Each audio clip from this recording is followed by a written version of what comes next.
हाँ चलिए देखिए,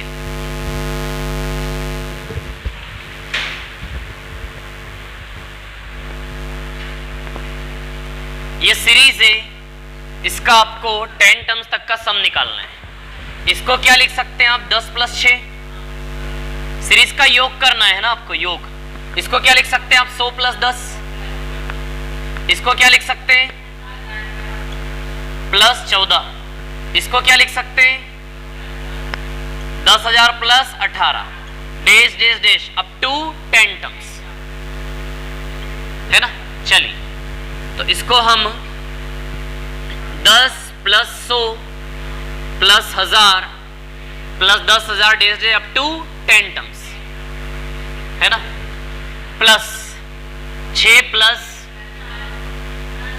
10 + 14 + अप टू 10 टर्म्स, है ना। चलिए अब देखिए क्या है कहानी। ये जीपी सीरीज है ना, जीपी सीरीज, ठीक है।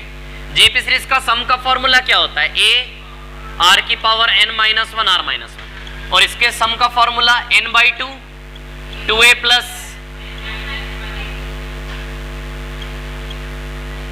Into D. चलिए, तो a का वैल्यू क्या है, 10, है ना। r क्या है इसका, 10, a भी 10 और r भी 10 अपॉन 10 - 1। क्लियर, ठीक है ना। 10 की पावर 10 लगा दे, ठीक है, लगा देते हैं 10 की। वैसे इसको nth टर्म तक निकालना था, मैंने 10 टर्म्स दे दिया आपको, n के फॉर्म में आंसर आएगा इसका। 10 की पावर 10, हम 10 लगा रहे हैं 10 टर्म्स तक, n बराबर 10 है हमारा, है ना, ठीक है। 10 - 1 अपॉन 10 - 1 प्लस n की जगह क्या आएगा, 10 टर्म्स है, 10/2 2a, a क्या है 6 प्लस n - 1 10 - 1 9d, d कितना है 4। क्लियर, तो कितना हो रहा है ये, 5 12 36 और 12 48 48 × 5 240 हो जाएगा ये। तो फाइनली 10/9 10 की पावर 10 - 1 प्लस 240। n टर्म्स तक निकालना होता है तो n आ जाएगा फिर वहां पे ना, n के फॉर्म में रिजल्ट आ जाएगा।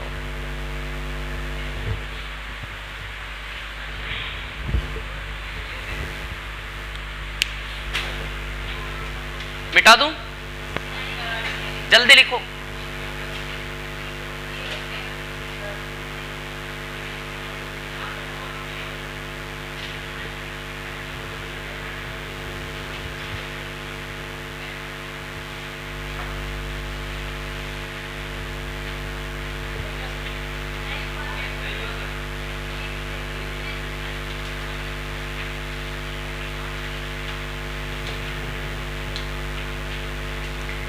आप दोनों कोचिंग खोलने की तैयारी तो नहीं कर रहे, सच में?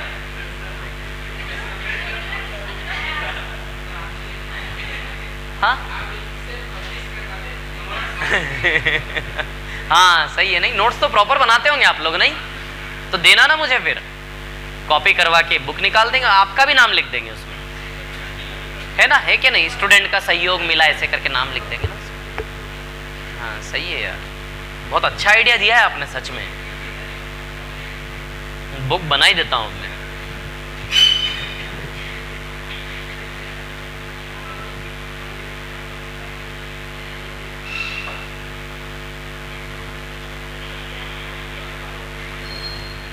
हो गया क्या?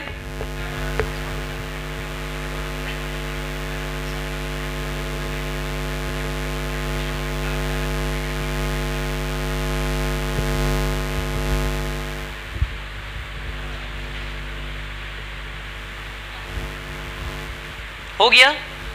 चलो देखो, आज बहुत अच्छे अच्छे क्वेश्चंस करने वाले हैं, मजा आएगा। देखो इधर पे, अब एक सवाल मैंने कल आपको दिया था शायद, 7 plus 777 up to n terms, sum निकालना है इसका अप टू n टर्म्स, मतलब sum to n terms find करना है इसका।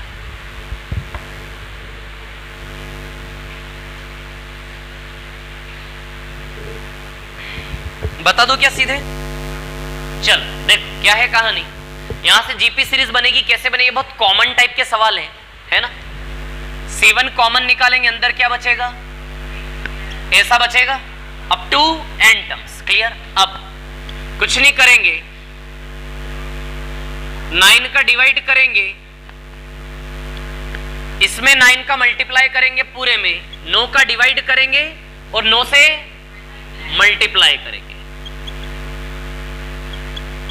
Up to n terms.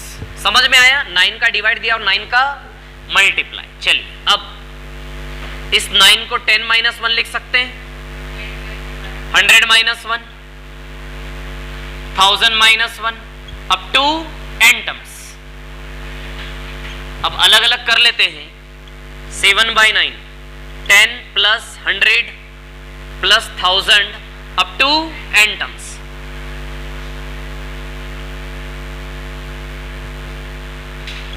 Minus 1 + 1 + 1 up to n times आएगा ना, n टाइम्स। ये भी क्लियर है इतनी बात? दोनों ही n बार है ना, ये 10, 100, 1000 ये भी n बार है और 111 भी कितनी बार है? n बार। क्लियर? अब देखिए यहां पर क्या है कहानी, ध्यान देना, ठीक है। 7/9 है ना, ठीक है। जीपी सीरीज का फॉर्मूला लगा लें, ए आर की पावर n - 1 अपॉन r - 1, ए n - 1 अपॉन r - 1। तो a क्या है? 10 और r भी क्या है? 10। 10 - 1 -111 n टाइम्स ये n आ जाएगा क्या केवल? जब 2 बार करोगे तो 2 बार 1, 1 + 1 3 बार करोगे तो 3 बार 1, यदि 1 + 1 n बार करोगे तो n बार 1 आएगा, यानी कि कितना आएगा? n। तो इसका समेशन तो सीधे n आ जाएगा। क्लियर है क्या इतनी बात? ठीक है, तो हो गया है सॉल्व, कुछ नहीं बचा अब इसमें। n के फॉर्म में आंसर आएगा ना, तो इसको और आगे ले जाते हैं। 7/9, 10/9, 10 की power n - 1 minus n। Clear? 7/9 का और चाहो तो आप मल्टीप्लाई कर दो, बाकी ये आंसर रहेगा आपका। आया क्या समझ में? क्लियर? इसमें ऑप्शंस ऐसे ही आएंगे, ध्यान रखना है ना। और ये जितने भी n वाले सवाल होते हैं ना, इनको सबसे अच्छा करने का तरीका n का वैल्यू रख के सीधे चेक कर सकते हैं हम। इस पर आएंगे अभी हम आगे, इसको कॉपी करिए पहले आप, है ना।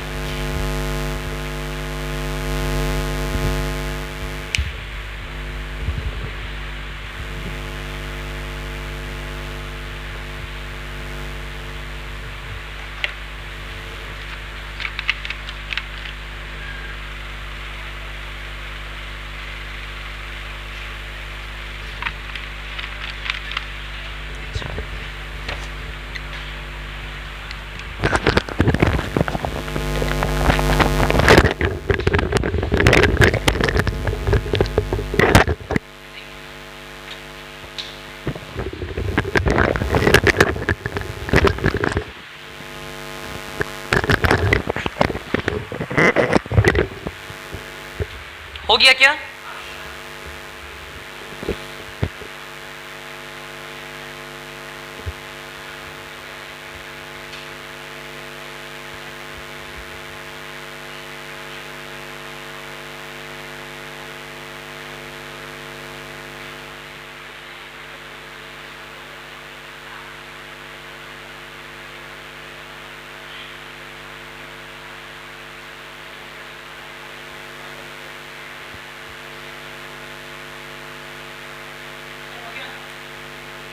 लिख लिया?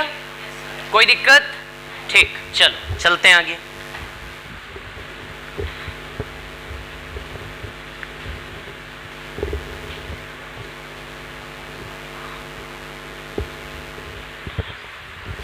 हाँ देखिए,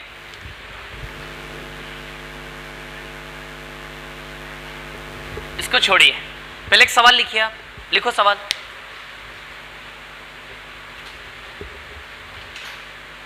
एक वर्ग के मध्य बिंदुओं को मिलाकर, एक वर्ग के मध्य बिंदुओं को मिलाकर एक नया वर्ग बनाया जाता है। एक वर्ग के मध्य बिंदुओं को मिलाकर एक नया वर्ग बनाया जाता है। एक वर्ग के मध्य बिंदुओं को मिलाकर एक नया वर्ग बनाया जाता है। कॉमा लगाइए। नए वर्ग के मध्य बिंदुओं को मिलाकर फिर एक नया वर्ग बनाया जाता है। नए वर्ग के मध्य बिंदुओं को मिलाकर फिर एक नया वर्ग बनाया जाता है। नए वर्ग के मध्य बिंदुओं को मिलाकर फिर एक नया वर्ग बनाया जाता है। और यह प्रक्रिया आगे भी चलती रहती है। और यह प्रक्रिया आगे भी चलती रहती है। यह प्रक्रिया आगे भी चलती रहती है। पूर्ण विराम। यह प्रक्रिया आगे भी चलती रहती है। पूर्ण विराम। यदि प्रारंभिक वर्ग की भुजा, यदि प्रारंभिक वर्ग की भुजा 8 हो, यदि प्रारंभिक वर्ग की भुजा 8 हो, तो सारे वर्ग का, यदि प्रारंभिक वर्ग की भुजा 8 हो, तो सभी वर्गों के क्षेत्रफल का योग निकालें। तो सभी वर्गों के क्षेत्रफल का योग निकालें। तो सभी वर्गों के क्षेत्रफल का योग निकालें। इंग्लिश में लिखिए। A new square is formed. A new square is formed by joining the midpoints of a square. A new square is formed by joining the midpoints of a square. A new square is formed by joining the midpoints of a square.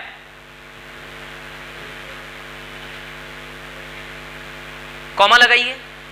Again a new square is formed by joining, again a new square is formed by joining the midpoints of new square. Again a new square is formed by joining the midpoints of a new square. Again a new square is formed by joining the midpoints of a new square. And the same process goes on. And the same process goes on. And the same process goes on. Full stop. पूर्ण विराम. If the side of initial square is 8 centimeter, centimetre मत लगाओ, 8 लिख लो. If the side of initial square is 8, then find the sum of all squares. If the side of initial square is 8, then find the sum of all the squares. Then find the sum of all the squares. ठीक है. एक और सवाल लिख लो ना. ऐसा ही सवाल एक ट्रायंगल के लिए बना लो. लिखिए. The sides of a right angle triangle are, एक समकोण त्रिभुज की भुजाएं क्रमशः, The sides of a right angle triangle are, एक समकोण त्रिभुज की भुजाएं क्रमशः 12, 16 और 20 है. एक समकोण त्रिभुज की भुजाएं क्रमशः 12, 16 और 20 है. The sides of a right angle triangle are 12, 16 and 20. The sides of a right angle triangle are 12, 16 and 20. Full stop. A new triangle is formed by joining the midpoints. इस त्रिभुज के भुजाओं के मध्य बिंदुओं को मिलाकर, इस त्रिभुज के भुजाओं के मध्य बिंदुओं को मिलाकर एक नया त्रिभुज बनाया जाता है. इस त्रिभुज के भुजाओं के मध्य बिंदुओं को मिलाकर एक नया त्रिभुज बनाया जाता है. A new triangle is formed by joining the midpoints of sides of, by joining the midpoints of sides of this triangle. A new triangle is formed by joining the midpoints of sides of this triangle. A new triangle is formed by joining the midpoints of the sides of this triangle. इस त्रिभुज की मध्य बिंदुओं को मिलाकर एक नया त्रिभुज बनाया जाता है और यह प्रक्रिया आगे चलती रहती है. And the same process goes on. समझ गए ना? And the same process goes on. और यह प्रक्रिया आगे भी चलती रहती है. Find the sum of areas of all the triangles. सभी त्रिभुजों के क्षेत्रफलों का योग निकालें। Find the sum of areas of all the triangles. सभी त्रिभुजों के क्षेत्रफलों का योग निकालें। Find the sum of areas of all the triangles. सभी त्रिभुजों के क्षेत्रफलों का योग निकालें। एक और सवाल लिख लीजिए। दो संख्याओं का समांतर माध्य, दो संख्याओं का समांतर माध्य इसके गुणोत्तर माध्य से, दो संख्याओं का समांतर माध्य इसके गुणोत्तर माध्य से 25% कम है। Arithmetic mean of two numbers is 25% less than their geometric mean. दो संख्याओं का समांतर माध्य इसके गुणोत्तर माध्य से 25% कम है। सॉरी, 25% ज्यादा लिखना, 25% ज्यादा है। The arithmetic mean of two numbers is 25% more than their geometric mean, is 25% more than their geometric mean. दो संख्याओं का समांतर माध्य इसके गुणोत्तर माध्य से 25% अधिक है। दोनों संख्याओं का अनुपात निकालें।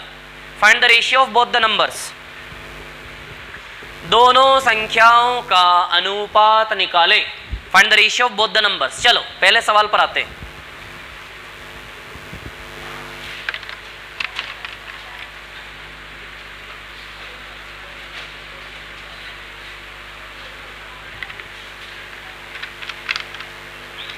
पहला सवाल, चलो देखो इधर पहला सवाल जो मैंने लिखवाया, एक स्क्वायर है, उसकी साइड्स कितनी है? कितनी साइड है? क्या 4? अरे साइड की लेंथ कितनी है? तो आपको नहीं पता मैं क्या पूछना चाह रहा था। इधर देखो, क्या करना है, इसके मिड पॉइंट्स को मिलाना है। मिलाते हैं मिड पॉइंट्स को। अच्छा, मिड पॉइंट्स को मिलाएंगे तो देयर आर 2 स्क्वायर्स। एक बड़ा वाला स्क्वायर, बड़े वाले स्क्वायर का एरिया क्या है? 64। अच्छा, छोटे वाले स्क्वायर का एरिया क्या है? 32। उससे छोटे का 16, 8 अप टू इंफिनिटी। सबसे बड़े का 64। अच्छा, इसका एरिया क्या है? इसका आधा है क्या नहीं है? देखो आधा कैसे पता चल रहा है, ऐसा बनाओगे। अच्छा, इन दोनों का एरिया सेम है, इन दोनों का एरिया सेम है, इन दोनों का एरिया सेम है, इन दोनों का एरिया सेम है। जब आप मिड पॉइंट को मिलाते हो तो इतना तो इमेजिन कर सकते हो। मिड पॉइंट को जब मिलाओगे तो बताओ ये भी एक स्क्वायर बनेगा, तो ये दोनों एरिया सेम होंगे ना डायगोनल से। टोटल 8 सेक्शन हो गए, 8। 8 सेक्शन का एरिया सेम है कि नहीं है? सेम है। तो 8 में से ये 4 सेक्शन एक्वायर कर रहा है, तो बताइए पूरे की तुलना में इसका क्षेत्रफल आधा हुआ कि नहीं हुआ? अरे पूरे के क्षेत्रफल में 8/8 में तो 8 सेक्शन है ना। इसका एरिया कितना है? 64। इसकी तुलना में इसका एरिया बताओ आधा है कि नहीं है? अरे दिख रहा है कि नहीं दिख रहा है यार? तो यदि इसका एरिया 64 है तो आधे का एरिया क्या हो जाएगा? 32। फिर अगला जो बनाओगे उसका मध्य बिंदु लेकर, उसका मिड पॉइंट लेकर फिर एक और बनाओगे, फिर उसका मिड पॉइंट लेकर एक और बनाओगे, तो कंटिन्यूअसली क्षेत्रफल आधा आधा होता जाएगा अप टू, कर ले इसका sum up to infinity a/1 - r। दोनों सवाल एक साथ देख लेना फिर लिख लेना। 64। r क्या इसका? 1/2। r कैसे निकालोगे? नेक्स्ट बाय प्रीवियस, तो 1 - 1/2, तो 64/1/2 कितना आएगा? 128। अब जरा ट्रायंगल पर भी थोड़ा प्रकाश डाल देता हूं। देखिए ट्रायंगल वाला सवाल है, साइड्स क्या है? 12, 16 और 20। ऑब्वियसली वो बन रहा है ना पाइथागोरस, ट्रिपलेट बन रहा है, राइट एंगल ट्रायंगल है। 16, 12 और 20, 3, 5, 4। चलो अब क्या करना है इसके मध्य बिंदु। अच्छा, इसका एरिया कितना है? 1/2 बेस इंटू हाइट, 2 छंग 12, 96। तो पहला टर्म क्या आएगा? 96। इसका एरिया 96। अब इसके मध्य बिंदुओं को मिलाकर नया ट्रायंगल बनाना है। इसका मिड पॉइंट ये, इसका मिड पॉइंट ये, इसका मिड पॉइंट ये। थोड़ी सी यदि ज्योमेट्री पड़ी हो तो पूरे ट्रायंगल का 1/4 होता है ये, तो अगले का एरिया 24 आएगा, फिर उसका 1/4 हो जाएगा, 6 आएगा, अप टू इन्फिनिटी। बताता हूं। दुनिया के किसी भी ट्रायंगल के मिड पॉइंट को मिला के जब ट्रायंगल बनाते हो तो एरिया 1/4 हो जाता है उस ट्रायंगल का। कितना हो जाता है? 1/4। बताता हूं कैसे, सुनिए, इधर देखिए। जरूरी नहीं राइट एंगल ट्रायंगल हो, दुनिया के किसी भी ट्रायंगल में मिड पॉइंट मिला के जब अंदर ट्रायंगल खींचोगे तो एरिया होता है एग्जैक्टली 1/4। ये देखो इधर आपकी स्क्रीन पर ये रहा, this is a random triangle, scalene triangle. Midpoint मिलाइए जरा, मिलाते मध्य बिंदु, दीज आर इक्वल। ये अपनी दुनिया में इक्वल है, ये अपनी दुनिया में इक्वल है, इससे इसका कोई रिश्ता नहीं। ये अपनी दुनिया में इक्वल है, बना लेते हैं ट्रायंगल। आया समझ में? अब ध्यान देना, यदि आप समझते हो दिस इज अ पैरेललोग्राम, समांतर चतुर्भुज है ये, दिस इज अ पैरेललोग्राम। कैसे? थोड़ा सा सिमिलैरिटी का भी यूज हो गया।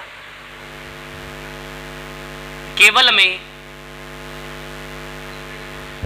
जिन लोगों ने सिमिलैरिटी नहीं पढ़ी, ऑनलाइन में जो देख रहा है कृपया टेंशन न ले, ठीक है? ये सवाल जब आप सिमिलैरिटी पढ़ोगे, ज्योमेट्री पढ़ोगे, समझ में आ जाएगा। बोल दिया मैंने इनको, आपने भी सुन लिया ना, ठीक है? चलो अभी देखो क्या है कहानी। हाँ दिख रहा है प्रॉपरली। देखिए क्या है कहानी। जब भी मिड पॉइंट मिलाते हो तो चारों सेक्शन के एरियाज क्या होते हैं? सेम, इक्वल, क्योंकि ये बनता है पैरेललोग्राम। कैसे बनता है पैरेललोग्राम? क्योंकि ये लाइन इसके पैरेलल हो जाती है। जब मिड पॉइंट मिलाते हैं ना, एक्चुअली रेशियो ये लगता है कि भैया जब भी किसी भी ट्रायंगल में साइड के मिड पॉइंट, इस साइड का मिड पॉइंट, इस साइड का मिड पॉइंट मिलाते हो तो लाइंस आर ऑटोमेटिकली पैरेलल। जब भी दो भुजाओं के मध्य बिंदु मिलाते हो लाइंस क्या आती है? पैरेलल आती है। इसको मैं प्रूव करके बताऊंगा, ज्यामिति में जाएंगे तब सीखेंगे, ठीक है? तो बताइए इधर से यदि पैरेलल है तो अब बताइए इधर भी तो मध्य बिंदु ही मिल रहे हैं, तो इसके पैरेलल ये भी तो हुआ, यहां भी तो मिड पॉइंट है ना, ये पैरेलल ये भी हुआ, और इधर भी तो मध्य बिंदु ही मिल रहे हैं तो इसके पैरेलल ये भी हुआ। चारों ओर से मिड पॉइंट मिल रहा है, मतलब इसके पैरेलल ये है और इसके पैरेलल ये है, तो दिस इज पैरेललोग्राम। ये भी पैरेलल और ये भी पैरेलल। पैरेललोग्राम में डायगोनल इक्वल एरिया में डिवाइड करता है, समांतर चतुर्भुज में विकर्ण क्या करता है? इक्वल एरिया में डिवाइड करता है। तो इन दोनों के एरिया क्या हो गए? इक्वल। दोनों के एरिया क्या हो गए? इक्वल। अच्छा ये भी पैरेललोग्राम है तो ये ए है, तो ये भी क्या हो गया? ए। ये भी पैरेललोग्राम है तो ये ए, तो ये भी क्या हो गया? ए। तो दुनिया के किसी भी ट्रायंगल का मिड पॉइंट है ना, ज्योमेट्री में बताऊंगा जो भी ऑनलाइन वाले हैं ना, ठीक है? अब सुनिए मेरी बात, कहानी क्या है। दुनिया के किसी भी ट्रायंगल में मिड पॉइंट मिलाने पर चारों एरिया बराबर होते हैं, तो बताइए इसका 1/4 हुआ कि नहीं हुआ? पूरे का हुआ क्या? 1/4। और कंटिन्यूअसली फिर इसका मिड पॉइंट मिला के नया ट्रायंगल बनाओगे, अंदर बनाओगे कि नहीं बनाओगे? फिर वो उसका 1/4 हो जाएगा, तो कॉन्सेक्यूटिवली 1/4 1/4 चलता जाएगा। तो इस बड़े ट्रायंगल का एरिया क्या? 96, 1/4 24, 1/4 से up to infinity. Common ratio 1/4 हो गया आर का वैल्यू, तो a/1 minus are. First term क्या है इसका? 96 और 1 माइनस 1/4, तो 96/3/4। 3 से 96 32 बार जाएगा, 32 इंटू 4 128। तो अब तो इन्फिनिटी सम कितना आएगा? 128। कॉपी कर लो इन दोनों को जल्दी से।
जल्दी करो जल्दी, आज बहुत बड़ा टारगेट है।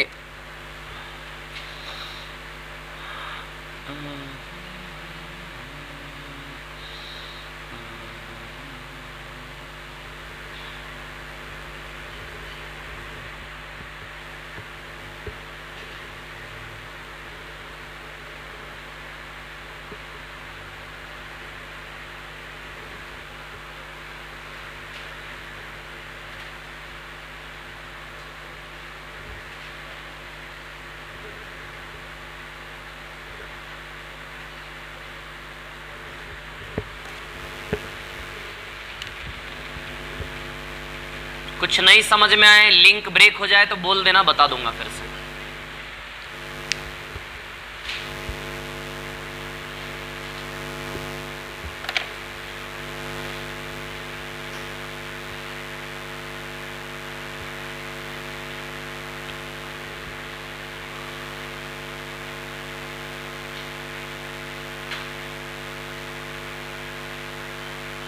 हो गया, लिख लिया?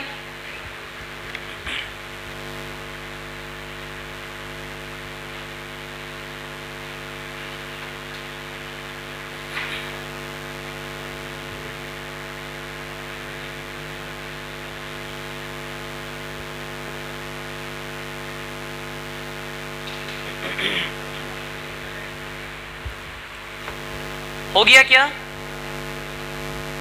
रफ कर दो इसको, क्लियर है? ठीक है, मिटा रहा हूं, है ना? चलिए अब देखिए,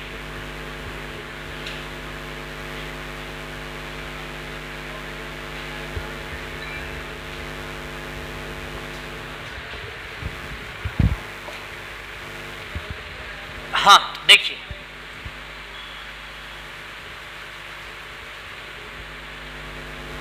एक नई चीज सीखते हैं उस सवाल के पहले। ज्योमेट्रिक मीन, गुणोत्तर माध्य। चलो देखो, दो गुणोत्तर माध्य क्या आएगा इसका? 4।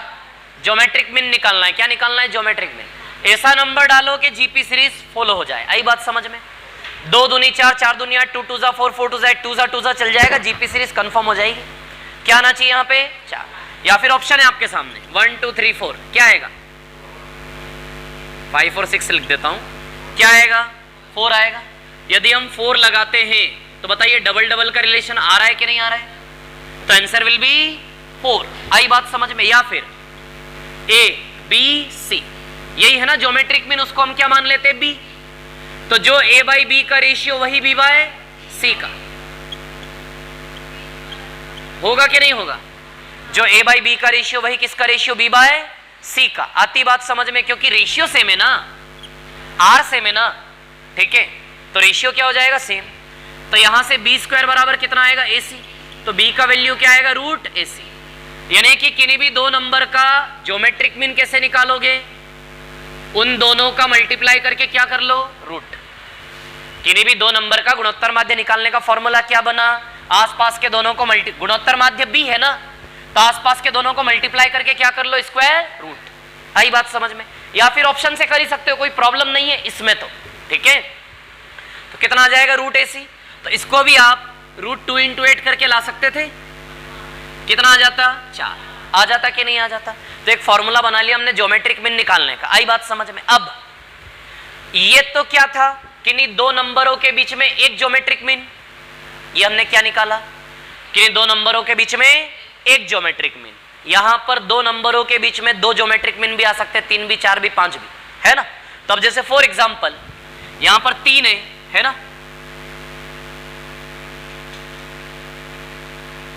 अब आपको 3 ज्योमेट्रिक मीन निकालने, इन दोनों नंबर के बीच कितने ज्योमेट्रिक मीन निकालने? 3। तो एक बेसिक सा अप्रोच बताता हूं ताकि कितने ही ज्योमेट्रिक मीन निकालना हो आप निकाल सको। अच्छा, ज्योमेट्रिक मीन निकालने का मतलब है बनेगी तो जीपी सीरीज ही है। 5 नंबर की जीपी सीरीज कंफर्म करनी है हमें। तो जीपी सीरीज क्या होती है? A R square, A R cube, A R की पावर 4। ए और आर का वैल्यू रखते जाएंगे, बनते जाएंगे वैल्यूज। अब पहली वैल्यूज से ए का वैल्यू आ जाएगा हमेशा आपके पास, और लास्ट वाले से एक इक्वेशन जनरेट हो जाएगा। ए आर की पावर 4 किसके बराबर है? 243। तो ए का वैल्यू पुटअप कर दे 3 यहां पे, 3 × आर की पावर 4 बराबर 243, 3 से 81 बार जाएगा। आर की पावर 4 बराबर 81, यानी कि 3 की पावर 4, 4 4 कैंसिल, आर बराबर 3 आ जाएगा। ए बराबर 3 और आर बराबर 3 रखते जाएं, आ जाएंगे सारे वैल्यूज। ए बराबर 3, आर बराबर 3, तो 3 तिया 9।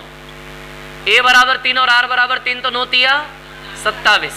ए बराबर 3 और आर बराबर 3 का क्यूब 81। समझ में आया गेम क्या चल रहा है? कितने ही ज्योमेट्रिक मीन बीच में मांगे आप निकाल दोगे, निकाल दोगे कि नहीं निकाल दोगे। अब इन ज्योमेट्रिक मीन को बनाने के फॉर्मूले भी बनाए जा सकते, लेकिन जरूरत नहीं इतनी, हमें हमारा काम हो जाएगा इतने में। 3 ज्योमेट्रिक मीन निकालने तो क्या क्या फॉर्मूले बनेंगे तीनों के, ये भी बन सकते हैं इन दोनों के रिस्पेक्ट में। और ये हो गया, ठीक है। इसके अलावा हाँ कॉपी करो, इसको तो कॉपी करो आप एटलीस्ट थोड़ा सा, है ना।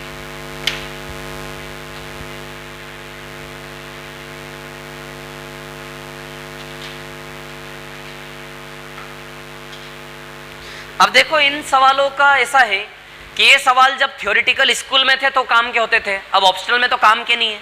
आप ऑप्शन से उठा उठा के सेटिस्फाई करवा मारोगे, सीधे कर दोगे ना, क्योंकि ज्योमेट्रिक सीरीज हमें बनानी है, तो ऑप्शन से उठा उठा के सेटिस्फाई कर दो, लेकिन एटलीस्ट नॉलेज थोड़ा सा रहे।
हो गया क्या?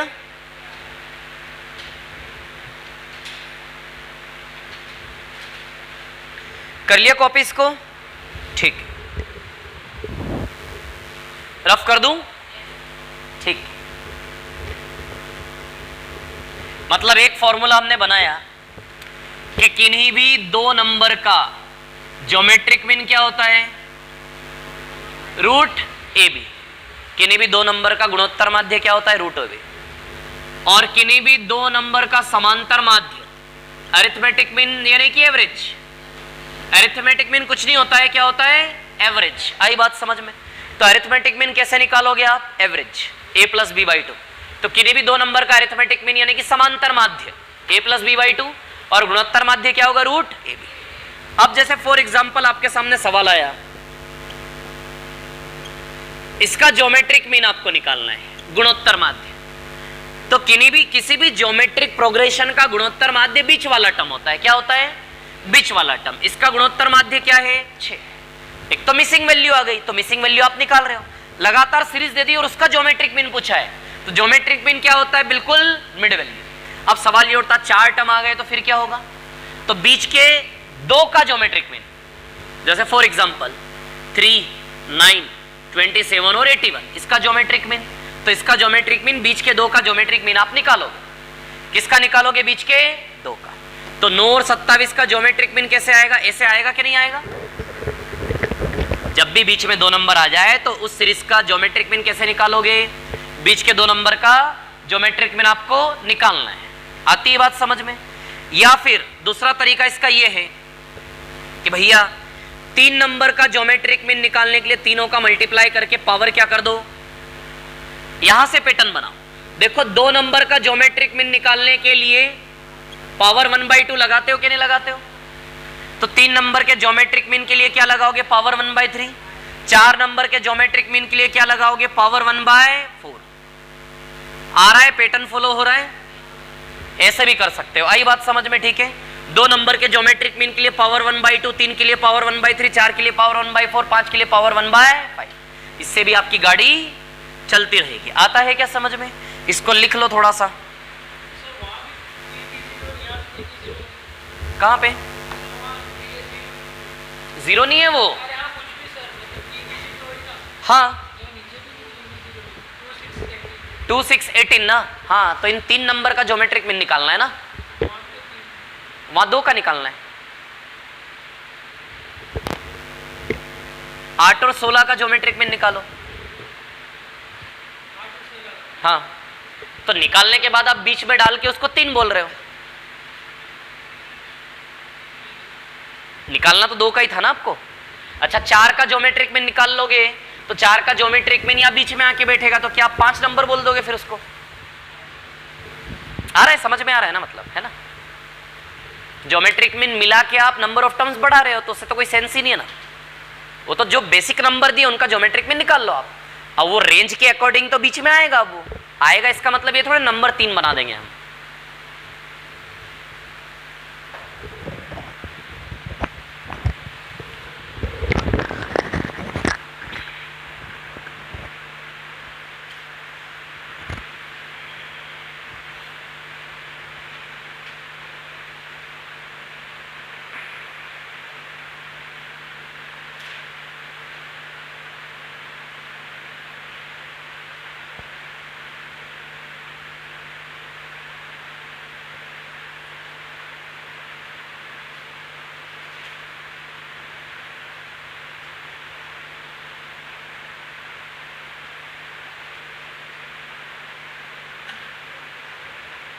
हो गया क्या?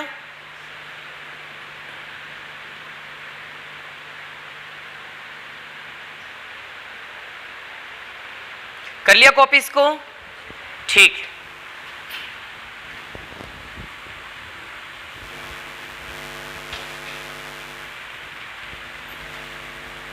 मिटा दो क्या इसको?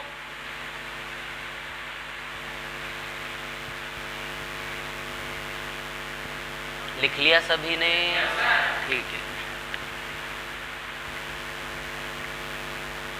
अब जो अगला सवाल दिया है मैंने उस पर आ जाते हैं। ठीक है, अरिथमेटिक मीन और geometric mean. Arithmetic mean geometric mean से कितना ज्यादा है? 25% ज्यादा, यानी कि 4 है तो ये 5 है, आ जाएगा रेशियो।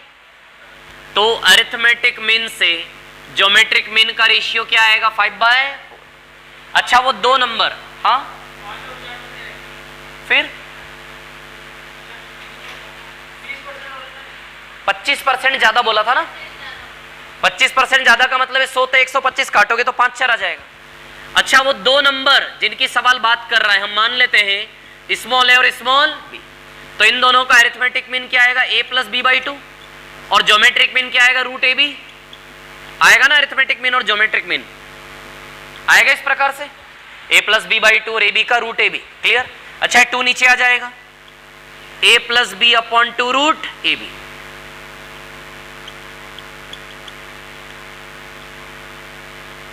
बराबर 5/4। अब इसमें कंपोनेंडो डिविडेंडो लगाएंगे हम, C&D। देखिए, तो ये क्या हो जाएगा? a + b/2 √ab upon a + b - 2 √ab ऊपर 5 + 4 अपॉन 5 - 4। आता है या नहीं है? नहीं आता? देखो, आता है। ये कुछ ऐसा फॉर्म है कि जब कोई रिलेशन हो मैथमेटिकल a/b और c/d, तो उसमें आप जो चाहो वो लगा सकते हो। कंपोनेंडो मतलब प्लस और डिविडेंडो मतलब minus.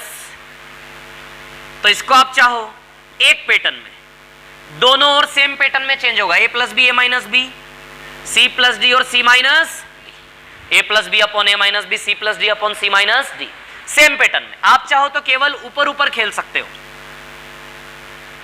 a + b c + d।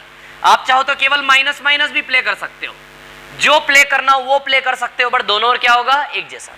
आप चाहो कि नहीं, हमें तो ऊपर कुछ नहीं करना, ए को नहीं छेड़ना, हमें तो सिर्फ नीचे प्ले करना है, तो नीचे यदि आप लिख रहे हो दोनों का योग करके, तो इधर भी नीचे दोनों का योग करके आप जैसा चाहो वैसा अपनी सुविधा अनुसार कैलकुलेशन को इजी करने के लिए आप लगा सकते हो।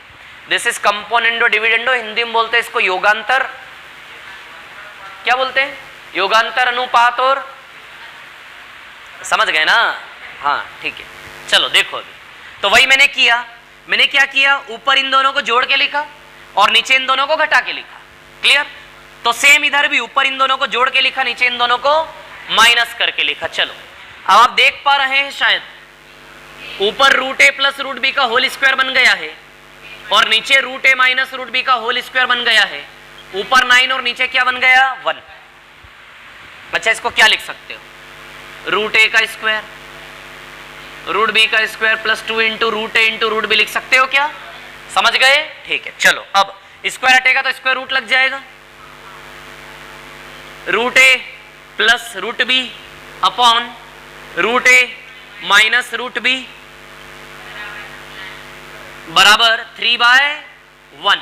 क्लियर? अब फिर से एक बार कंपोनेंडो डिविडेंडो लगा दीजिए। Again C N D, again C N D लगाओगे तो root A upon root B बराबर 3 + 1 अपॉन 3 - 1। बताता हूं 4/2 यानी कि 2/1। तो इसको इक्वेट करेंगे तो a बाई बी का वैल्यू 4/1 आ जाएगा क्या?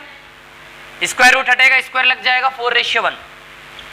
दोनों नंबर का रेशियो क्या आया 4:1। अब सुनिए मेरी बात, यहां से यहां कैसे आए तो इन दोनों के बीच एक स्टेप इधर लिख देता हूं। ऊपर मैंने इन दोनों को जोड़ा,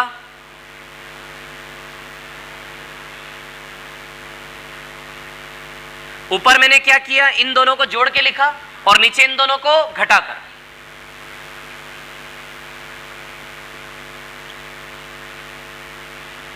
अब यहां से रूट बी कट जाएगा तो ऊपर में क्या आ जाएगा 2 रूट ए और नीचे रूट ए कट जाएगा तो 2 रूट बी। तो रूट 2 कैंसल आ जाएगा ना रूट ए अपन रूट बी। और इधर भी वही किया जोड़ के और घटा के। क्लियर?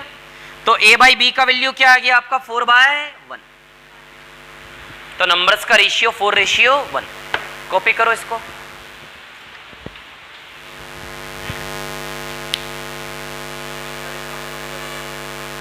किसका फॉर्मूला? रेशियो निकालने का। कौन सा रेशियो निकालने का फॉर्मूला? मतलब कोई डायरेक्ट फॉर्मूला? नहीं, डायरेक्ट फॉर्मूला तो नहीं है। बना सकते हैं, आपने बोला है दिमाग लड़ा लेता हूं मेरे को। क्यों नहीं बनेगा? बिल्कुल बनेगा।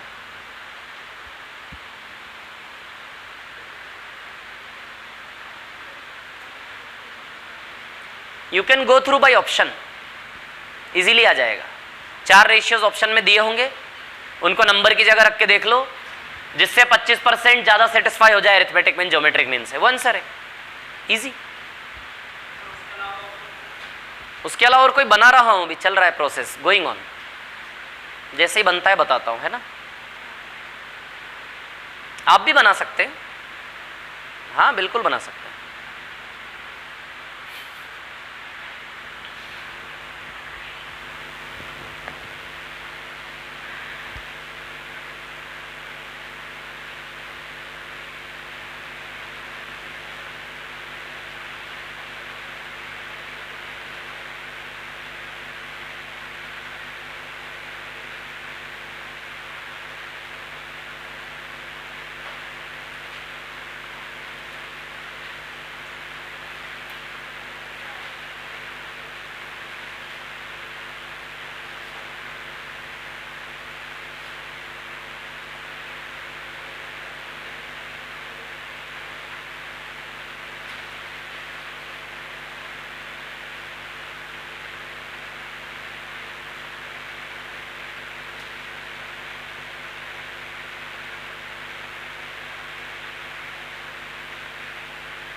बना दिया मैंने फॉर्मूला, बताता हूं। देखो आपका काम हो जाएगा।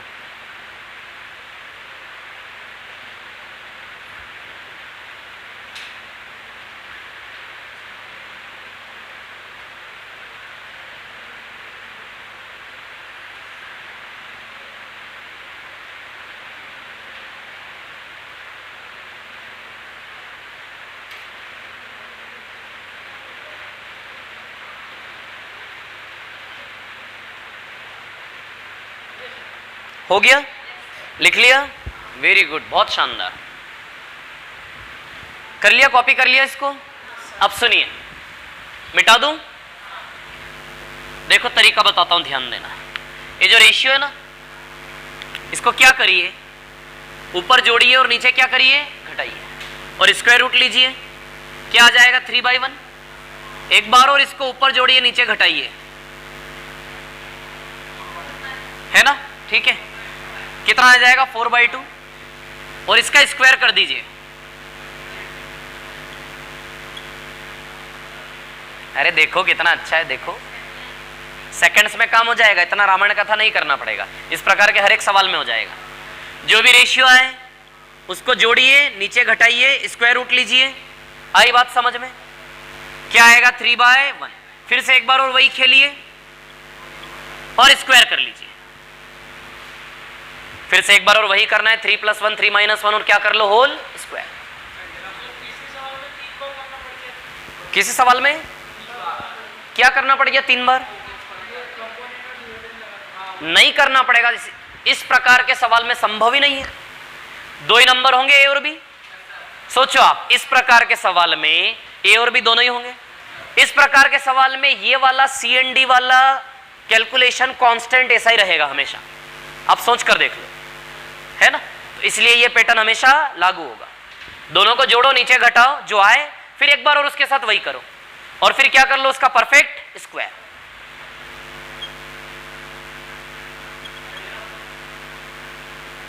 क्या बोल रहे हो? क्या गूगल पे मिला? क्या है बताओ। हाँ ऐसे ऐसे ही बोल दो ना, बोल दो ना।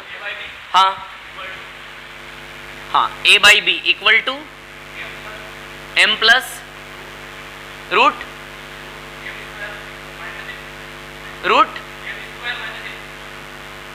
रूट में ना m² - n²।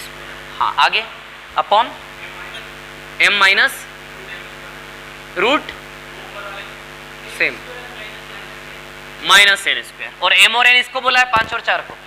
ठीक है, लगा के देखते हैं। 25 - 16 9, कितना आएगा 3। 3 + 5 8, यस, और नीचे 5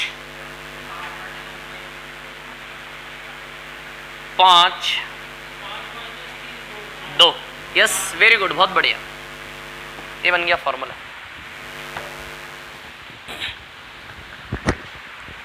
अच्छा है ना। m/n यानी कि m का वैल्यू 5 और n का वैल्यू 4। ये फॉर्मूला इस रास्ते जाओगे तो फ्रेम हो जाएगा आपका। थोड़ा सा दिमाग लड़ाओगे ना, जिस रास्ते जा रहे हैं उसी पैटर्न को थोड़ा सा जजमेंट लगाएंगे, फ्रेम हो जाएगा वो फॉर्मूला आपका।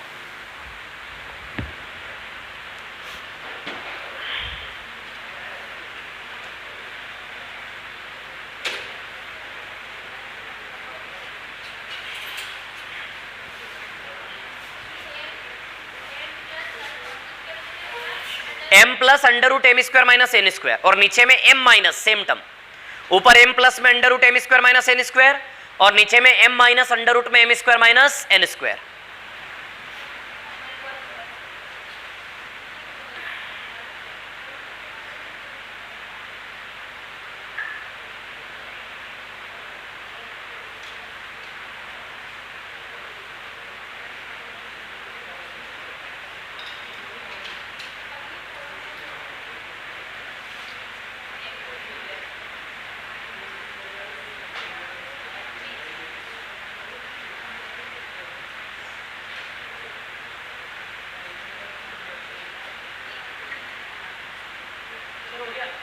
हो गया, ठीक।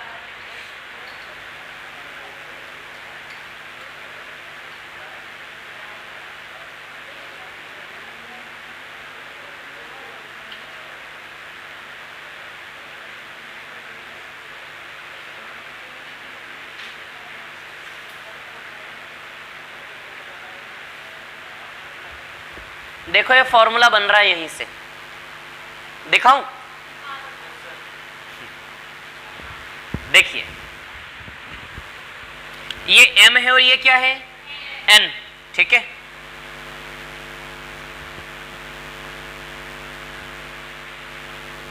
ये m है और ये क्या है, n है, ठीक है।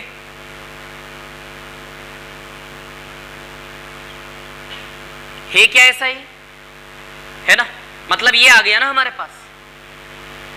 3 की जगह ये है और 1 की जगह ये, बोलो है कि नहीं है? है ना, रूट m प्लस n से 3 बन रहा है। अब 3 प्लस 1 और 3 माइनस 1 यानी कि रूट m प्लस n, इसके बाद ये स्टेप है ना हमारा, रूट ये m प्लस n, तो 3 प्लस 1 यानी कि root m plus n plus root m minus n हो रहा है, और नीचे में root m plus n minus root m minus n पूरे का होल स्क्वायर है कि नहीं है, इसको सिंप्लीफाई करोगे ये बन जाएगा आपका a square plus b square, तो m plus n plus m minus n, n n cancel 2m आएगा, प्लस 2ab, तो ab करोगे तो ये इंटू होंगे तो अंदर m square minus n square बन जाएगा, अपॉन यहां 2n आएगा, नहीं नहीं यहां भी 2m आएगा, a square plus b square में तो 2m ही आएगा ना यहां भी कट के, और minus 2 m square minus n square, 2 common निकल कट जाएगा, बन गया ना फॉर्मूला, है ना। मिटा दो इसको, ये वाली, ये वाली, ये वाली, तो यहां से यहां कैसे आया, होल स्क्वायर कर लो ना, a square plus b square plus 2ab, a square plus b square करोगे तो रूट हट जाएंगे, ये आपस में जब पास पास आएंगे तो n n कट जाएगा, 2m बचेगा, 2m आ जाएगा, प्लस 2ab, तो 2 under root m square minus n square, clear, और ये क्या आएगा 2m माइनस 2ab, ये भी आ जाएगा, है ना, ठीक है। चलो मिटा दो इसको, चले आगे, क्या बैटरी डिस्चार्ज, रुक जा थोड़ा सा और रुक जा, 20% है अभी बाकी, ठीक है, मिटा दूं क्या इसको, रफ कर दूं। अच्छा वो जो एक लास्ट पेज मैंने आपको सेंड किया था एक बार, याद होगा आपको, निकाल लो, उसकी बारी आ गई, अब निकालो।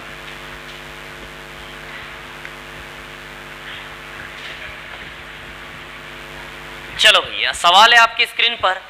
अब ये जो सवाल है, जितने भी ऑनलाइन वाले विद्यार्थी सुन ले, अब जो मैं सवाल ले रहा हूं ये आपको एपीजीपी की मिसलिनियस वाली शीट में मिलेगा, एपीजीपी मिसलिनियस, जो भी ऑनलाइन वाले, ठीक है। चलिए पहला सवाल, 1 का स्क्वायर प्लस 1 का स्क्वायर प्लस 3 का स्क्वायर, 1 का स्क्वायर प्लस 3 का स्क्वायर प्लस 5 का square up to n terms, n terms तक का योग निकालना है, up to n terms.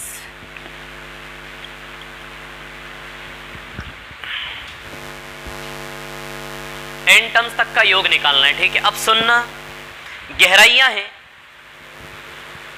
Basic नहीं, हम डायरेक्ट शॉर्ट में करेंगे। इसके ऑप्शंस क्या क्या दिए थे बताओगे क्या?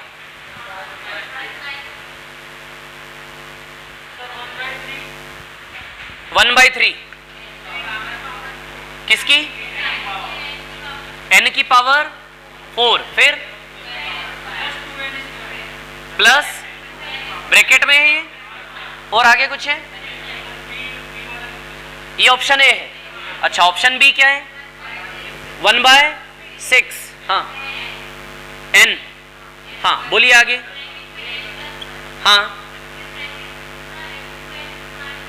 हाँ 2n स्क्वायर, हाँ देख लेना, कंफर्म कर लेना। तीसरा बोलिए 1/3 n क्यूब, कितना? 3n स्क्वायर और माइनस n, बस नन ऑफ दीज। अब देखो ऐसे कितने ही सवाल आ जाए दुनिया भर के, हम इनको करेंगे सेकंड्स में। कैसे करेंगे? n टर्म्स, n टर्म्स का मतलब है दिस इज पहला टर्म, दिस इज दूसरा टर्म, दिस इज तीसरा टर्म। तो सबसे पहला तरीका कि n बराबर 1 रख के चेक कर लो। n बराबर 1 का मतलब है कि ये टर्म केवल कहां तक लेनी है? यहां। जब आप n बराबर 1 लोगे तो आपका सवाल, आपकी सीरीज केवल कितनी रही? 1 का स्क्वायर, दैट्स इट। यदि n बराबर 1 लेते हो तो आपकी सीरीज केवल कितनी रही? 1 का स्क्वायर। आई बात समझ में? यानी कि आपके सीरीज का सम 1 ही आ रहा है। 1 का स्क्वायर का सम क्या आएगा? 1। अब n बराबर 1 रखने पर जो 1 देगा वो आंसर आएगा। रखे n बराबर 1, यहां रखेंगे, आ रहा है क्या 1? यस आ रहा है भाई। यहां रखो जरा n बराबर 1, यहां भी 1 आ रहा है, ओके, मतलब n बराबर 1 के बेसिस पर चेक करना टफ हो जाएगा, नहीं चुन पाएंगे अपने ऑप्शन को। यहां 1 रखेंगे तो यहां भी आ रहा है 1, ठीक है, क्लियर। तो n बराबर 1 पे हम अपने ऑप्शन को नहीं निकाल पाए, n बराबर 2 रखो। n बराबर 2 का मतलब सीरीज कहां तक की लेनी है, 2 टर्म्स तक की, है ना, इतने सीरीज लेनी है 2 टर्म्स तक। इसका योग क्या आएगा, 11, क्या आ रहा है 11, तो n बराबर 2 यहां रखो, जो 11 दे दे वो आंसर है। रखे यहां पर 11, 16, 24/3 नहीं आ रहा 11 इससे, n बराबर 2 रखने पर नहीं आ रहा 11, यहां रखो 8, 4, 12, यहां बन रहा है 11, यहां n बराबर 2 रखोगे, कट गया ना पूरा, मतलब दे रहा है ये 11 दे रहा है। और इसको देखो जरा, n बराबर 2 रखते हैं 27, 12, 8, 20, 20 - 2 18, नहीं दे रहा ना ये, मतलब ये दे रहा, लेकिन प्रॉब्लम आपके पास क्या है, नन ऑफ दिस भी है, तो अभी हम कंफर्म नहीं कर सकते इसको, क्लियर। यदि कंफर्म करना है तो एक और वैल्यू रखो, आई बात समझ में, क्लियर। एक दो वैल्यू में यदि कंफर्म हो रहा है, मतलब यदि नन ऑफ दिस नहीं होता तो सीधे हम आंसर टिक कर पाते, क्लियर। अब तरीका समझो, तरीका क्या लगाना है, ठीक है। तो n बराबर 3 पर चेक कर लेते एक बार। अच्छा, इनको तो अब चेक नहीं करना ना, किसको चेक करेंगे, इसको। n बराबर 3 का मतलब है कि टर्म कहां तक ले ले, 3 तक, 1 का स्क्वायर, 1 का स्क्वायर प्लस 3 का स्क्वायर प्लस 1 का स्क्वायर प्लस 3 का स्क्वायर प्लस 5 का स्क्वायर, 1, ये कितना आएगा 10, ये कितना आएगा 25, 35, कितना आ रहा है ये 46। चलो भैया, तो 46 यदि देता है तो आंसर है। रखते हैं n बराबर 3, लेट्स पुट अप n बराबर 3, 3 और 1 4, 4 तिया 12, 2 आ जाएगा यहां से, n बराबर 3 रखोगे 18, 6 24, 24 माइनस 1, यस आ रहा है 46, करेक्ट हो रहा है कंफर्म, मतलब कंफर्म यही आंसर है। आपको चेक करना समझ में आया, कैसे चेक करेंगे, इस प्रकार की दुनिया की हर एक सीरीज को n वाले को आप इस प्रकार से कर सकते हो। आई क्या बात समझ में, वो जो पूरी शीट दी है वो पूरी इस प्रकार से सॉल्व हो जाएगी। आया समझ में क्या बताएं, क्लियर। अब यदि आप चाहो कि इसको ट्रेडिशनली कैसे करेंगे, तो ट्रेडिशनली की दुनिया इसकी बहुत गहराई में बहुत शानदार है, मैं दिखाना चाहूंगा, 5 मिनट लगेगा, जल्दी कॉपी करो पहले आप इसको।